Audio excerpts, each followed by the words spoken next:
네, 코로나19 신규 환자가 일주일 만에 40만 명대로 늘었습니다. 오미크론 대유행은 감소세로 전환했다지만 사망자와 위중증 환자 같은 피해 규모는 줄지 않는 상황입니다. 취재기자 연결합니다. 신현준 기자.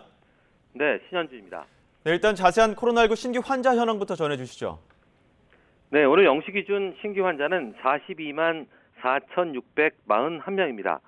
보통 확진자 규모가 가장 커지는 수요일이어서 전날보다 7만 7천 명 넘게 늘면서 일주일 만에 40만 명대로 올라섰습니다. 하지만 일주일 전과 비교하면 6만 6천 명 넘게 줄어서 감소세는 확실합니다. 국내 누적 확진자는 1,277만 명으로 늘었습니다. 정부는 코로나 유행이 정점을 지나 감소세로 전환하는 것으로 보고 있는데요. 이에 따라 현행 거리두기를 완화하는 방안을 이번 주 금요일 발표할 예정입니다. 신규 확진자 규모는 감소세지만 사망자나 위중증 환자는 여전히 많습니다. 어제 하루 코로나19 관련 사망자는 432명으로 역대 두 번째로 많았습니다. 누적 사망자는 15,855명입니다. 위중증 환자는 전날보다 86명 늘면서 1,301명으로 역대 최다를 기록했습니다. 네 자릿수 위중증 환자는 23일째 이어지고 있습니다. 위중증 환자가 늘면서 중환자 병상은 여유가 많지 않은데요. 전국의 중환자 병상 가동률은 전날보다 1.8%포인트 떨어지면서 66.4%입니다. 재택 치료자는 전날보다 1만 명 가까이 늘어 171만 2천여 명입니다. 이 가운데 의료기관의 집중 모니터링을 받는 환자는 20만 5천여 명입니다.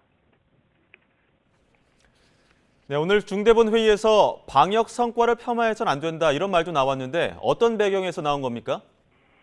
네, 김부겸 국무총리가 오늘 중대본 회의 모두 발언에서 한 말인데요. 현 정부의 방역 정책에 대한 비판이 지나쳐서 국민의 연대와 협력으로 이룬 방역 성과 자체가 폄하돼서는 안 될 것이라고 말했습니다. 김 총리는 또 우리는 오미크론이라는 적과 싸움 중에 있다며 전쟁 중에는 내부의 단합이 무엇보다 중요하다고 강조했습니다. 이런 가운데 요양시설과 병원에서 코로나19 사망자를 줄이기 위한 대책도 나왔습니다.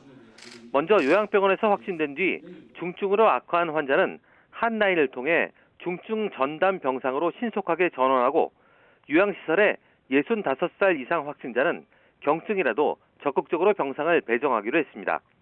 또 요양시설 돌봄 공백을 해소하기 위해 확진된 돌봄 종사자는 3일 격리 후 업무에 복귀할 수 있도록 했는데요. 다만 3일 격리는 3차 접종을 완료하고 무증상인 종사자 가운데 본인이 원무 복귀를 원하는 사람에 한합니다. 지금까지 사회 2부에서 YTN 신현주입니다.